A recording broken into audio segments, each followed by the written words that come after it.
Eu perdido, procurou-me longe do meu Deus, sem luz dos pecados meus, lavou-me com seu sangue o bom. Amém.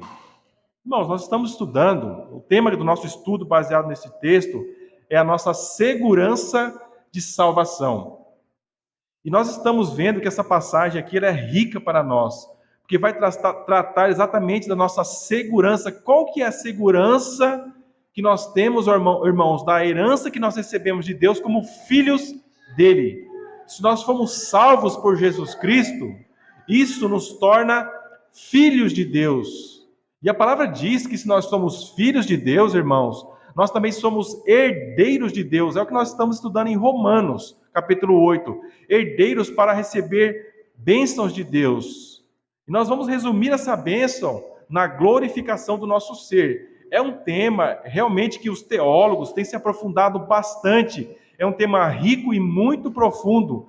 Mas não é um tema que é voltado só para quem é um professor de teologia. Cada um de nós, irmãos, é chamado a ter uma compreensão dessa segurança, dessa bênção tão maravilhosa que nós temos como filhos de Deus. Nós temos estudado isso usando uma ilustração desde o domingo passado. Nós estamos estudando a segurança de salvação se baseando num resgate feito de um helicóptero. O socorrista, o bombeiro, pega um helicóptero numa área que está alagada, por exemplo, como tem acontecido no Rio Grande do Sul. Eu citei o exemplo de um caso que aconteceu no dia 5 de setembro agora, onde uma senhora foi ser resgatada de uma área isolada e o bombeiro desceu com uma corda e depois amarrou nela e estava puxando ela, mas infelizmente a corda se rompeu e essa senhora veio a falecer juntamente com o policial que estava resgatando ela. Qual o motivo dessa corda ter se arrebentado? Ela não era segura, não era forte o suficiente. E nós estamos usando essa comparação para entender, irmãos, como que funciona o mecanismo da salvação. É importante, irmãos. A salvação que Deus oferece para nós, por meio da palavra, podemos apresentar ela de uma forma. Ela é segura. Ela não é falha. Não é uma segurança que você não sabe se você tem ou não. Tá, eu entreguei a minha vida a Cristo como Senhor e Salvador.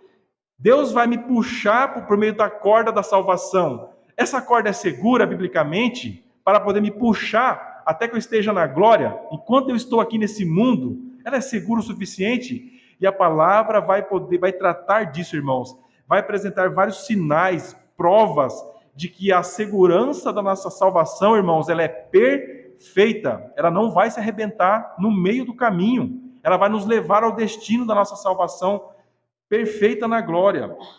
E nós pensamos assim, esse texto nos permite ilustrar isso.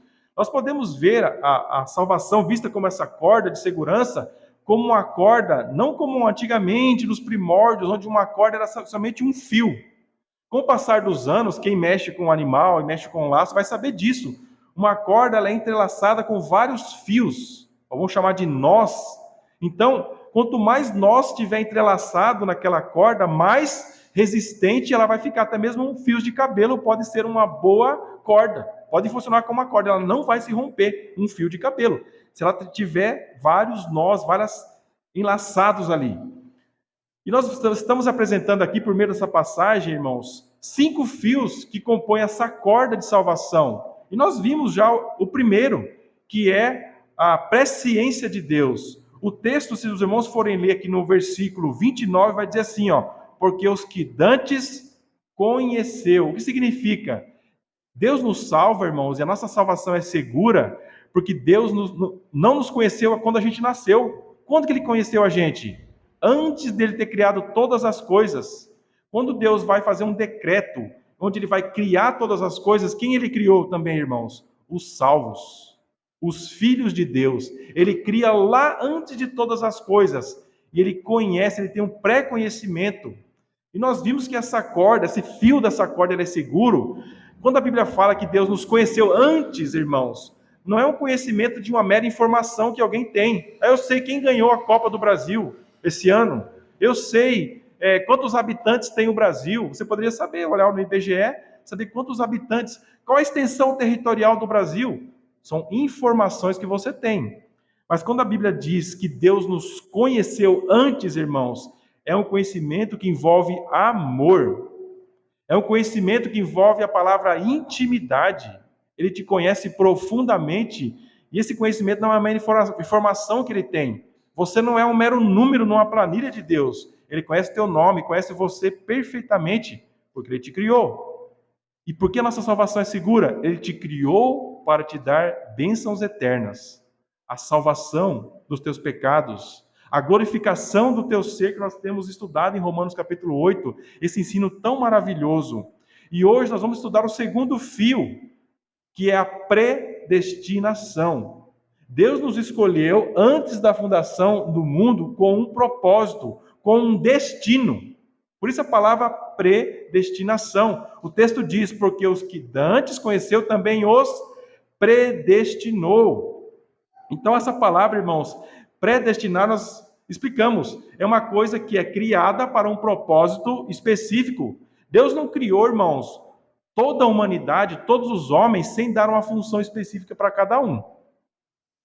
E os filhos dele, que são salvos, ele predestinou para a salvação. Para poder entender isso aqui, irmãos, talvez os irmãos não estejam familiarizados com as discussões que existem em torno disso. Nós temos que entender a salvação sobre os dois pontos dessa corda, as duas pontas dessa corda. Você vai ver essa ponta dessa corda aqui no mundo, com base em Romanos 8:28, e a ponta que está no céu nas mãos de Deus. Como é que nós podemos ver a ponta dessa corda aqui no céu? Romanos 8:28 vai dizer assim, e sabemos que todas as coisas contribuem juntamente para o bem daqueles que amam a Deus. Tudo o que for acontecer na sua vida aqui nesse mundo, não importa o que seja, não importa se é um sofrimento terrível que vem acontecer sobre a tua vida, uma dor muito grande, tudo, irmãos, como o texto diz, sem exceção, se você é um salvo, se você é alguém que foi escolhido por Deus antes da fundação do mundo e predestinado para a salvação, tudo o que acontecer aqui neste mundo é para o teu bem. E quando você olha, então, para as coisas que acontecem nesse mundo, que elas vão contribuir para o teu bem, porque Deus está trabalhando para isso, você está olhando para a ponta da corda da salvação que você pode ver aqui nesse mundo, ela está te puxando e você está vendo ela. Cara, mas eu estou sofrendo, eu estou seguindo a Cristo, e parece que quanto mais eu quero seguir a Cristo, mais tribulação eu passo, mais tentações acontecem, mais alguém me chama para algum lugar, maiores problemas eu tenho no meu trabalho. Quando eu resolvi me dedicar a Cristo, entregar a minha vida mudou, mas parece que ela está mudando para pior, porque eu estou tendo muito mais problema do que antes. Irmãos, isso vai realmente acontecer, mas o crente, ele tem promessas da palavra, ensinamentos para poder entender o que está acontecendo com ele. Todo o sofrimento que está acontecendo com você aqui, se você é um eleito de Deus, um salvo, é para o teu bem. Mas essa é uma ponta da corda. Quando, por exemplo, irmãos, um dia você ouviu uma pregação do Evangelho em alguma igreja, ou você leu a Bíblia, e você recebeu a Cristo como Senhor e Salvador, você creu e se arrependeu, você está vendo a ponta da corda aqui, Deus trabalhando aqui nesse mundo no teu coração. Antes de a gente crer em Cristo, irmãos, de se arrepender dos nossos pecados, a gente não dava a mínima para Jesus. A gente não ligava para a salvação, se eu vou para o céu, para o inferno. Você seguia a filosofia do mundo, eu quero curtir a vida aqui nesse mundo, enquanto eu posso. Essa é a lógica do mundo, nós temos que curtir a vida. Ou a vida é curta, realmente é curta, mas a eternidade não é curta. Mas as pessoas se preocupam com a eternidade? Não se preocupem, irmãos. Talvez elas vão em alguma igreja, em algum momento da vida, em algum batismo, em um ritual que ela vai fazer em alguma igreja, e não passa disso. Ou o cara do IBGE vai lá, ou você, que religião que você é? Eu sou evangélico. Mas o cara nunca passou numa igreja. Não vai, não frequenta, não tem compromisso.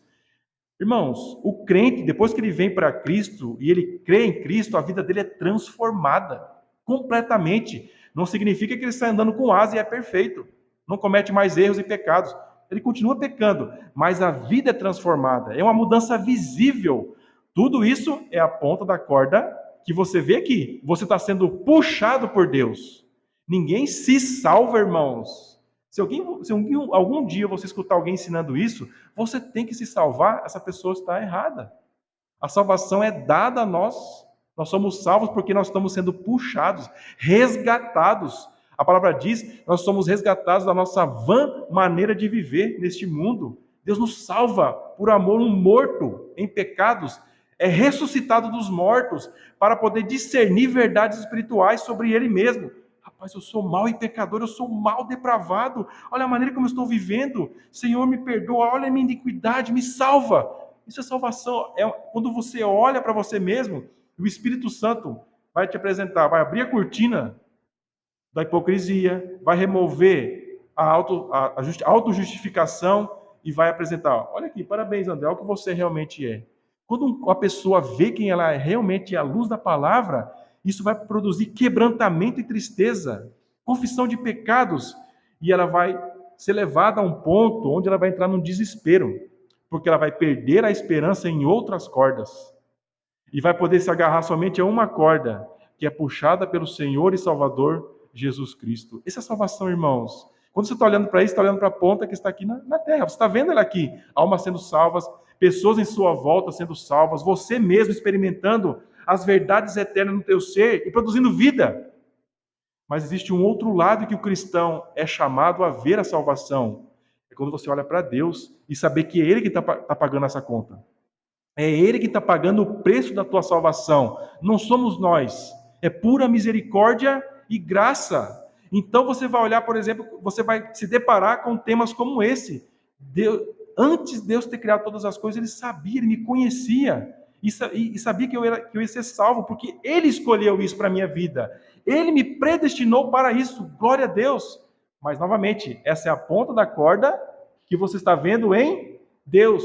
E aqui é onde começam as confusões no meio evangélico.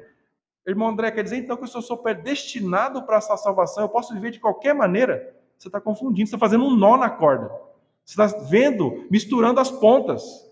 Quando você olha para a ponta que você vê aqui neste mundo da salvação, você tem que ter mudança de vida, transformação de caráter, fé em Cristo, mudança, arrependimento, fé e confiança em Deus. Mas quando você olha para a ponta que está nas mãos de Deus, é outra história. Você está vendo que a tua salvação não começou com você, um dia em que você decidiu se arrepender e crer. Começou na eternidade. Começou antes de Deus ter criado o chão que você está pisando aqui. Ele te escolheu antes da fundação do mundo e te predestinou para a salvação. A palavra predestinar, priorizo, significa literalmente predeterminar ou decidir de antemão. O Senhor tem predeterminado o destino de cada pessoa que vai crer nele. Assim como Jesus também foi crucificado pelo determinado desígnio e presciência de Deus. Assim também Deus predestinou cada crente para a salvação através dos meios estabelecidos para isso se concretizar. O sacrifício de Cristo na cruz. Deus, para poder ter escolhido o André, o Ivan, a Aline e os irmãos que estão aqui para a salvação antes da fundação do mundo, Ele também escolheu um meio para você ser salvo. Qual é esse meio? Você mesmo, com a tua capacidade, ia dar uma força para você? Cristo Jesus. Cristo, num determinado momento, há 2023 anos, Jesus vem ao mundo, e quando ele completa mais ou menos 33 anos, ele vem e morre, se sacrifica, expia os teus pecados. O fato de nós dizermos que o salvo, ele é predestinado, irmãos, não significa que ele vem pronto para isso. Ele vem ao mundo como qualquer outra pessoa, como qualquer outro pecador na terra, sem querer a salvação, se rebelando contra Deus e vivendo a sua vida longe de Deus, seguindo suas próprias leis, as leis de um coração rebelde, e se afastando de Deus, e rejeitando a oferta de salvação em Cristo. Mas Deus preparou um meio para essa pessoa que é um predestinado. Qual que é? Ele um dia vai crer e se arrepender dos seus pecados no poder do Espírito Santo. Ele vai ser regenerado para isso. Em sua oração de gratidão pela libertação de Pedro e João, um grupo de crentes em Jerusalém louvou a Deus por seu poder soberano, declarando: porque verdadeiramente contra o teu santo filho Jesus, que tu ungiste, se ajuntaram não só Herodes, mas Pôncio Pilatos, como os gentios e os povos de Israel, para fazerem tudo o que a tua mão e o teu conselho tinham anteriormente determinado que se havia de fazer. Em outras palavras, os homens maus que levaram Jesus à morte e maquinaram e conspiraram para Jesus morrer, ou Judas, que traiu Jesus, Pilatos, que condenou Jesus a uma morte de cruz, e os fariseus e saduceus que conspiraram e fizeram falsas acusações, eles só puderam fazer isso porque Deus de antemão tinha estabelecido que aquilo ali ia acontecer. Irmãos, eu não sei, eu já falei isso aqui para alguns irmãos aqui no culto passado. Quando a gente está passando por uma dificuldade, principalmente as dificuldades, a gente imagina que a vida é como uma bola, as bolas de sinuca, quando você joga a bola branca nela. Vão para lugares aleatórios que você não sabe para onde que vai. Não é assim? A gente passa por uma dificuldade, cara, isso aconteceu porque tinha que acontecer, eu não sei, não tem uma causa. Nós somos tentados a olhar o mundo dessa forma. Não tem uma causa específica, é um acidente, é uma coincidência. Mas a palavra de Deus não traz coincidência, irmãos. Tudo foi muito bem estabelecido por Deus. Isso não anula a nossa responsabilidade, isso não anula as consequências das nossas escolhas. Todo ser humano tem as suas escolhas, você faz escolhas todos os dias e você vai enfrentar consequências, sejam boas, sejam más, pelas suas escolhas. Mas existe uma outra verdade que aponta para essa corda, como eu disse, para a salvação nas mãos de Deus. Ele quem escolheu e é Ele quem predestinou. Esse é o ensino bíblico, irmãos. Na abertura da sua carta aos crentes de Éfeso, Paulo encorajou com a gloriosa verdade de que Deus, a vós graça, a paz da parte de Deus, nosso Pai e do Senhor Jesus Cristo. Bendito Deus Pai de nosso Senhor Jesus Cristo, o qual nos abençoou com todas as bênçãos espirituais nos lugares celestiais em Cristo, como também, olha como o texto diz, nos elegeu nele, antes da fundação do mundo, para que fôssemos santos e irrepreensíveis diante dele em amor. E o texto vai dizer expressamente, e nos predestinou para filhos de adoção por Jesus Cristo, para si mesmo, segundo o beneplácito da sua vontade. Sabe por que a palavra de Deus vai revelar essa ponta dessa corda nas mãos de Deus, irmãos? Para que ninguém se glorie da sua própria salvação. Ou chegar lá no céu, ó Deus, pode pagar meu salário aí, ó, quero meu salário.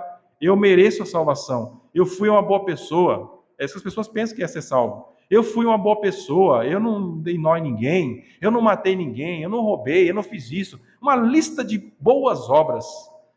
O Jesus vai olhar, ou sei lá como é que vai ser no céu. Tá, eu quero ver, vamos ver você, Jesus, né? Vamos ver a tua vida aqui. Não creu em Cristo para a salvação. Está se baseando nas suas próprias obras. Apartai de mim, maldito, porque eu não vos conheço. Você está baseando a tua salvação em você mesmo. E a salvação não pertence ao homem, é eu que salvo. Com a minha graça, com o meu poder, eu te puxo das profundezas de onde você estava e te levo para o céu. O crente, quando ele chegar no céu, irmãos, ele não vai chegar com o peito estufado. Ele vai chegar em quebrantamento, assim eu posso imaginar. Ele vai chegar murchinho lá no céu, sabendo que ele está pisando no céu por pura misericórdia e graça, porque ele não merece a salvação. É por pura graça do começo ao fim, irmãos. Isso faz o quê? Adoração. Você quer adorar a Deus? Você vai ter que ter uma noção, fazer uma comparação de grandeza. Você é pequeno, Deus é grande. Você é pecador e Ele é infinitamente santo. Quando você é salvo, você é chamado a adorar a Deus, irmãos. Isso começa com uma compreensão correta do que é salvação. O que é salvação? Ela está baseada em quê? Em quem? Está baseada em Deus, no decreto de Deus, nas providências que Ele trouxe para a minha vida, para que um dia eu pudesse crer e ser salvo. O evangelismo contemporâneo dá a impressão de que a salvação é baseada na decisão de uma pessoa para Cristo. Tudo está centrado no homem e o seu poder soberano de decidir. Mas nós não somos cristãos em primeiro lugar por causa do que nós decidimos sobre Cristo, mas por causa do que o Deus Pai decidiu antes da fundação do mundo e executou por meio do seu Filho na cruz e do seu Espírito Santo no coração de cada crente. Volto a repetir que só o capítulo 8 de Romanos repete 20 vezes a palavra Espírito Santo. Se não é o Espírito Santo, irmãos, te levantar dos mortos espiritualmente, você estaria perdido, vivendo longe de Cristo. Nós só estamos aqui, irmãos, e se você crê em Cristo para a salvação, você só vai poder olhar para Deus como causa. Deus é a causa da tua salvação. Se um dia você creu em Cristo e se arrependeu dos teus pecados, a glória é somente de Deus. Somente Ele, irmãos. Isso vai proporcionar o que no teu coração? Você vai ficar no teu lugar. Você vai ficar quietinho no teu lugar, não se achando bonzão. Pelo contrário, gratidão vai brotar no teu coração, quebrantamento, humildade, temor a Deus, porque a salvação que Ele oferece, irmãos, é uma grandiosa salvação. Se o solo que está debaixo dos nossos pés, irmãos, se rompesse e alguém nos puxasse, seria uma grande salvação. Existisse um helicóptero aqui com cordas para todo mundo, seria uma grande salvação. Mas a corda que Deus estende para nós aqui por sua pura misericórdia e graça, irmãos, é uma corda que nos salva da destruição eterna, da morte eterna. E o que é isso, irmãos? As pessoas pensam na morte, geralmente, como deixar de existir. Ah, morreu, acabou. Não. A morte é só o começo, seja para o crente e para o cristão, seja para o ímpio que rejeita Cristo. O que é a morte? É o trampolim para o inferno para os ímpios, irmãos. Nada mais que isso. Agora, para o crente, irmãos, é a glória eterna, a salvação eterna. Deus não simplesmente te salva de uma calamidade, Ele te transporta para um reino de glória, para receber bênção, misericórdia. Por isso a salvação ela é grandiosa e uma obra incomparável de Deus, que Ele colocou à tua disposição e Ele está conduzindo a tua vida para que você possa entrar nos portões eternos, para que você possa ser salvo dos teus pecados. Deus trabalhou para isso. Não está baseado, não está centrado na decisão do homem. Irmãos, nós temos que discernir os tempos. E nós vivemos numa época, numa era, onde tudo gira em torno do homem, da capacidade do poder do homem fazer escolhas. A tecnologia que nós temos à nossa disposição é muito boa, mas o homem ter construído coisas tem levado o homem a se orgulhar e se achar senhor da sua própria existência, dono das suas próprias escolhas poderosas. Irmãos, a palavra de Deus não está baseada no homem. A palavra de Deus está baseada em Deus, está centrada em Deus, não no homem. O objetivo da nossa salvação não é simplesmente nos salvar, irmãos. Novamente, não está centrado no homem. O objetivo da nossa salvação é trazer glória para Deus. Por que você foi predestinado? Por que as pessoas são predestinadas para serem salvas? Para trazerem glória a Deus. Porque então, se você foi escolhido, e um dia você creu em Cristo, não foi pelo teu mérito, foi por graça. Foi um presente que Deus fez, trouxe às tuas mãos. Não é algo que você mereceu, é pura misericórdia e graça.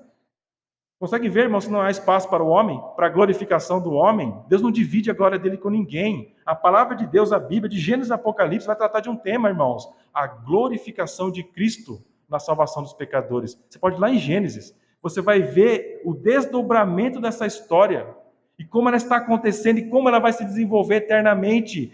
Deus, por meio de Cristo, salvando pecadores maus e depravados, como todos nós somos e viemos ao mundo. Então nós temos aqui, irmãos, o propósito. O texto vai nos dizer: tá, eu sou predestinado, irmão, eu vou ser salvo, que grande glória. Eu ouvi isso, eu creio nisso. Mas com qual você é predestinado para quê? O que o texto vai dizer, irmãos? Vamos ler o versículo 29. Porque os que dantes conheceu, também os predestinou para serem conformes à imagem de seu Filho.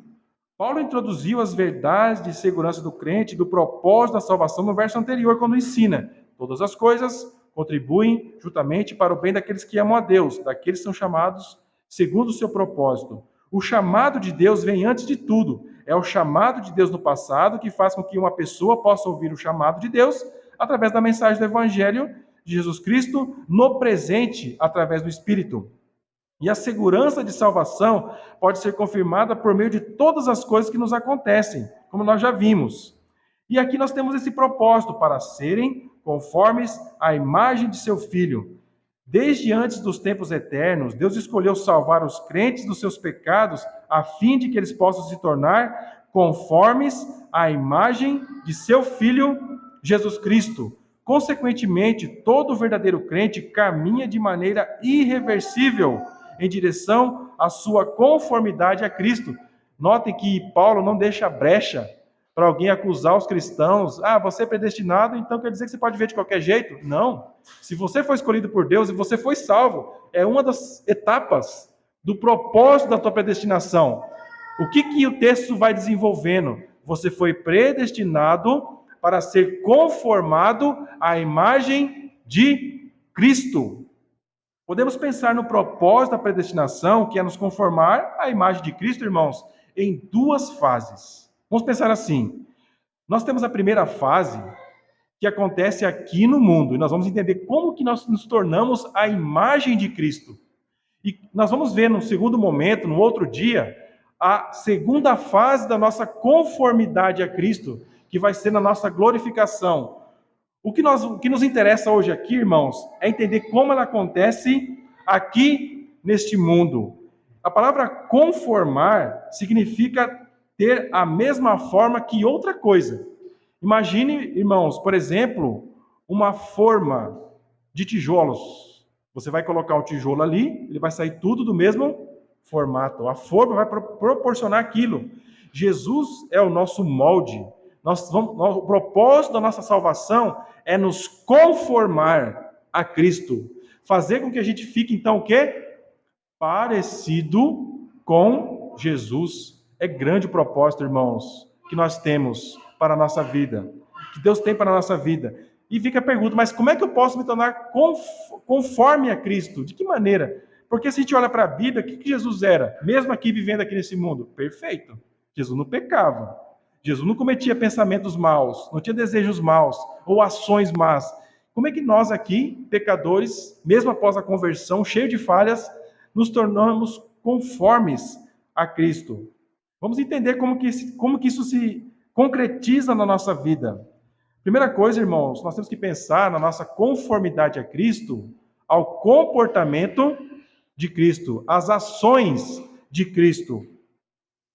Efésios 5, do versículo 1 ao versículo 2, está escrito: Sede, pois, imitadores de Deus, como filhos amados, e andai em amor, como também Cristo nos amou, e se entregou a si mesmo por nós, em oferta e sacrifício a Deus em cheiro suave. Quando a gente pensa em Cristo, irmãos, e nas ações de Cristo, qual palavra vem à nossa mente? Amor. As ações de Cristo são baseadas em amor. As pessoas confundem muito o que é o amor, irmãos. Mas o comportamento de Cristo era perfeito porque era completamente baseado no amor ao seu Pai e ao próximo. Então, aqui, irmãos, o amor está ligado, irmãos, à obediência, a ações que demonstram obediência. As pessoas pensam que amor está mais ligado ao sentimento, mas o amor não está ligado só a sentimentos. O amor está ligado a ações. As pessoas falam aí no mundo, você já deve ter escutado, todas as formas de amor importam, cada um tem um jeito de amar. Não. Só existe uma forma de amar, e é a forma bíblica, e que requer obediência. Os fariseus chegaram para Jesus e perguntaram: Mestre, você pode resumir a lei para nós? Sim. Ama o próximo como a ti mesmo. Ama a Deus acima de todas as coisas. Nisso está resumida a lei e os profetas. Então, o que ele está falando, irmãos? O amor tem a ver com atitudes, ações de obediência a Deus e a palavra de Deus. O que mais marca a nossa sociedade, irmãos? O que mais marca? A rebeldia. Você tem séries de televisão para jovenzinhos chamada Rebeldes. A nossa cultura gira em torno da rebeldia, principalmente dos anos 60 para cá. Por que existiu o rock, por exemplo? Para promover a cultura rebelde dos jovens, derrubar qualquer marco, qualquer limite, qualquer tradição que receberam das gerações antigas. Houve uma ruptura, um corte, irmãos, desde os 40, 50 anos para cá. Tudo girando em torno da rebeldia, não da submissão à obediência. As pessoas no mundo aí não falam de amor e rotulam os cristãos de praticarem discursos de ódio. É isso que falam, irmãos. Se Jesus estivesse pregando aqui no mundo, irmãos, ele ia ser rotulado como alguém que pregava discurso de ódio. Porque o que Jesus pregava? Obediência a Deus. Obediência aos mandamentos de Deus. Isso é o quê? O amor em termos bíblicos. Então, irmãos, com todas as limitações que nós temos, se você foi salvo, se você foi predestinado, foi com um propósito, ser conformado à imagem de Cristo. E como Cristo, que imagem tinha Cristo aqui? Que imagem Jesus tinha aqui neste mundo? Amor. Podemos usar uma outra palavra, obediência. Não só comportamento, não só ações, mas também aos sentimentos que Jesus tinha. Jesus tinha sentimentos? Sim, Jesus era de carne e osso como nós, e Jesus também tinha sentimentos. Mas aí vem a pergunta, quais sentimentos Jesus tinha? Filipenses capítulo 2, do versículo 5 a 8. De sorte que haja em vós o mesmo sentimento que houve também em Cristo Jesus, que, sendo em forma de Deus, não teve por usurpação ser igual a Deus, mas fez a si mesmo de nenhuma reputação, tomando a forma de servo, fazendo-se semelhante aos homens, e achado na forma de homem, humilhou-se a si mesmo, sendo obediente até a morte, e morte de cruz. O amor está ligado a um sentimento. E que sentimento que o texto apresenta aqui para nós imitarmos de Jesus? Qual sentimento temos que imitar de Cristo? Humildade. Sendo Deus, não teve por usurpação ser igual a Deus, mas antes esvaziou-se de qualquer pretensão que ele tinha por direito. Esvaziou-se, humilhou-se. Para quê, irmãos? Para obedecer em amor ao seu Pai e ao propósito que o Pai trouxe para a existência dele, que era morrer pelos pecadores, ser um escravo que servia os seus irmãos. Jesus vem para servir. Então, que sentimento Jesus tinha? É muito contrário também dos sentimentos que existem aí no mundo e que são pregados para nós constantemente. O orgulho, a vaidade, a soberba. É o que mais é levantado no mundo, irmãos. As pessoas, às vezes, jovenzinho, quer tocar um violãozinho porque ele quer subir nos grandes palcos da vida e arrebatar multidões em torno do nome dele, ficar famoso. É o orgulho e a vaidade que é promovida no mundo. Até mesmo pastores querem ser grandes homens, grandes pregadores para fazerem sucesso. Jesus não ia fazer nada disso se ele estivesse aqui no mundo, irmãos. Ele ia ser marcado por aquele remédio que ele fez. Humilhação, humildade, quebrantamento. E esse, então, é o molde. Se eu quero ser igual a Cristo, para onde eu tenho que caminhar? Eu tenho que seguir um estilo de vida humilde, onde eu vou usar isso em serviço ao meu Deus, ao reino de Deus e às pessoas que me cercam, dentro da minha casa, na sociedade onde eu vivo e principalmente na igreja local. Então, não só comportamento, ações ou sentimentos, mas também nós vamos precisar ter os pensamentos de Cristo. E para complicar um pouco a situação para nós, Paulo vai dizer em 1 Coríntios 2,16, porque quem conheceu a mente do Senhor para que possa instruí-lo? Mas nós temos a mente de Cristo. Se você foi predestinado para a salvação, irmãos, e para ser conforme à imagem de Cristo, o que ele colocou em você? O que ele deu para você como recurso, como ferramenta? Te deu a mente de Cristo, irmãos. Que glória, que bênção, irmão. Você ter a mentalidade, a forma de pensar do Senhor Jesus Cristo. Temos a mente de Cristo. Se temos a mente de Cristo, devemos elevar nossos pensamentos ao nível dos pensamentos que Cristo teve. E como é que a gente faz isso? Imaginando. Tem muita gente que faz isso por aí. Vamos imaginar como Jesus. Não, irmão, vai para a palavra. Se você quer saber como Jesus se comportava, você vai para a Bíblia. Ali você vai descobrir como Jesus se comportava, quais os sentimentos que ele tinha e o que ele pensava, qual era a opinião dele sobre as coisas, que pensamento ele tinha sobre as coisas. Você vai encontrar na palavra. Então nós vamos nos submeter aos princípios, padrões e valores celestiais e, portanto, mais elevados do que os nossos que são terrenos. Colossenses 3:2 vai dizer, pensai nas coisas que são de cima e não nas que são da terra. Jesus, quando perguntava para ele, eu estou pensando nas coisas do meu Pai. O zelo da tua causa me consome. Esse é o testemunho que Jesus dava desde a infância, com 12 anos. Não sabia que eu estava cuidando das coisas do meu Pai, mãe? Você acha que eu estou perdido por aí em algum lugar? Não, eu estou na casa de Deus. Eu estou envolvido completamente com a vontade, com os pensamentos do meu Pai. Isso deve guiar, irmãos, a nossa conduta, se nós realmente fomos escolhidos, predestinados para sermos conformados à imagem de Cristo. Sabemos que enquanto estivermos aqui, irmãos, nesse mundo, Nossa conformidade ao comportamento, aos sentimentos e pensamentos de Cristo não será perfeita. A vida cristã, irmãos, não é um passe de mágica, como se fala por aí. Não é no estalar de dedos que você vai ter as ações de Cristo, os sentimentos de Cristo e os pensamentos de Cristo. Quando a Bíblia apresenta isso aqui, está falando de uma vida toda.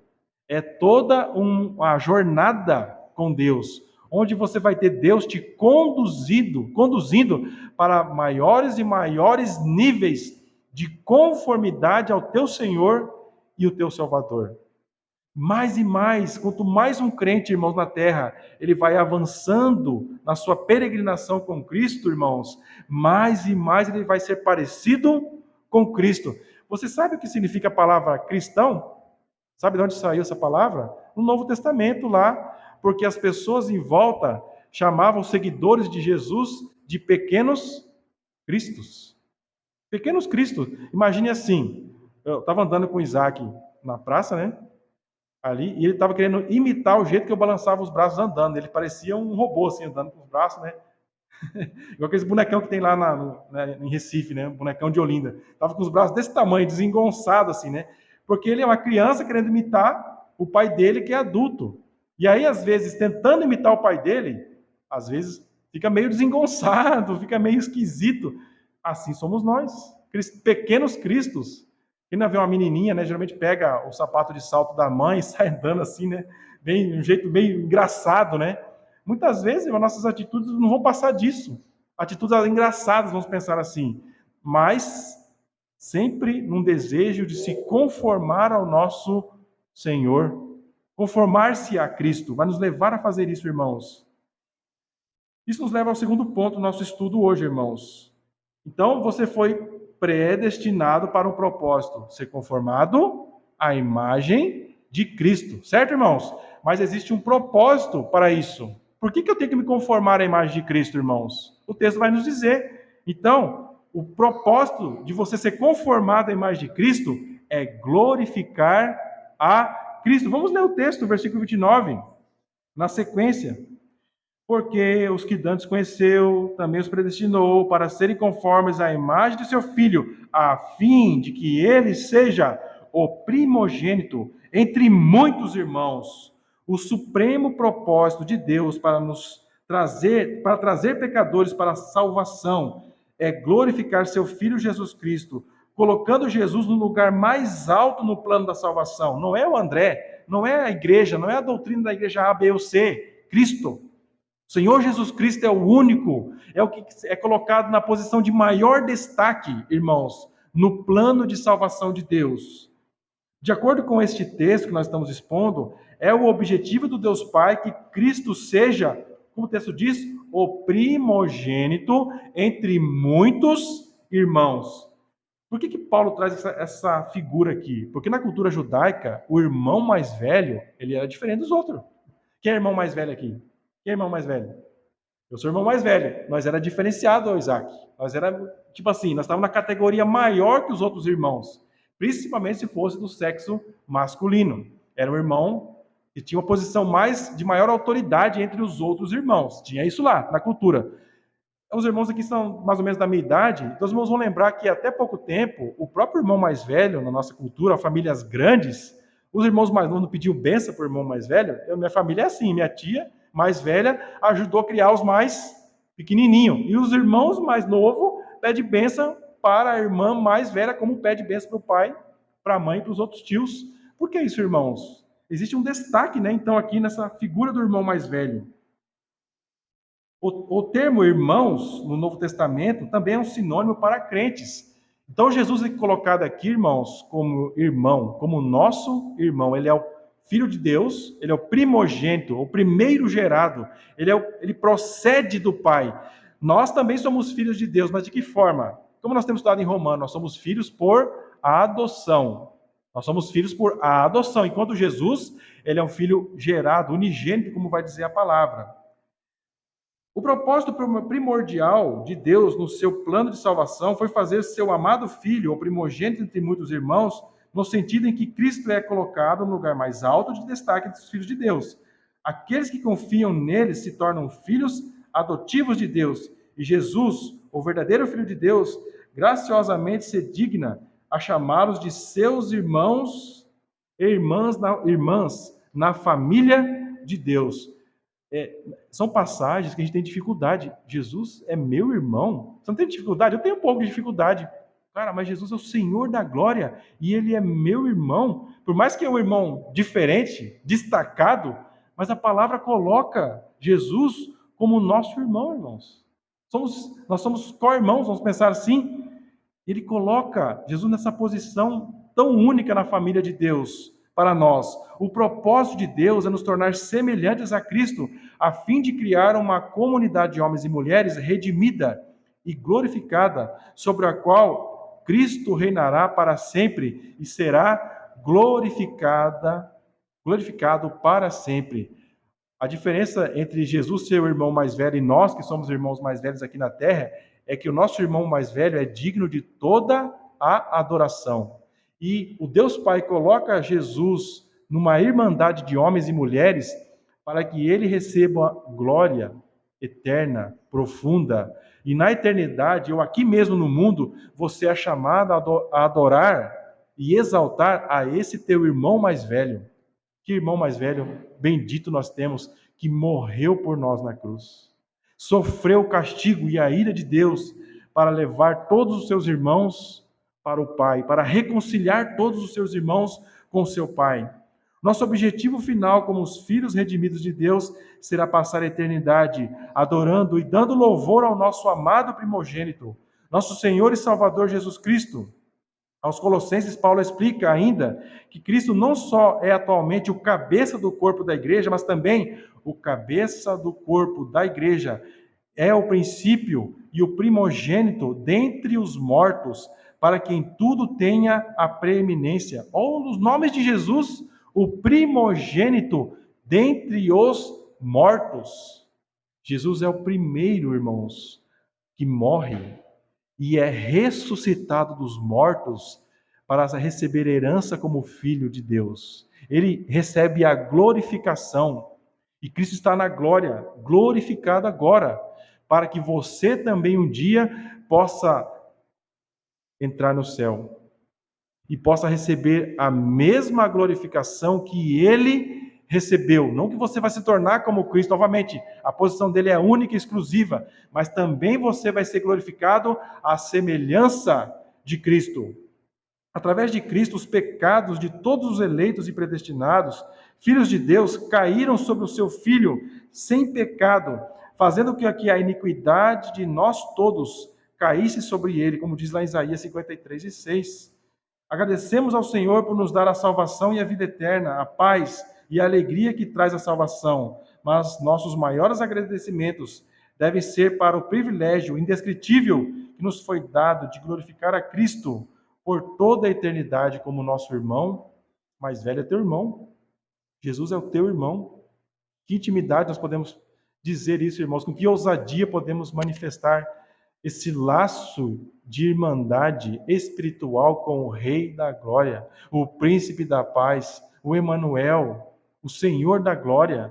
Que maravilha, que bênção você recebeu sobre a tua existência, irmãos, outrora, no passado, manchada pelo pecado, destinada talvez ao inferno, mas pelos propósitos divinos, te chamou, te escolheu, não simplesmente para te dar uma vida aqui que logo vai acabar, uma vida boa que logo vai acabar neste mundo, mas vida eterna, glória eterna e o propósito de adorar e compreender cada vez mais o poder, a misericórdia e a graça de Deus que recebemos de Cristo Jesus.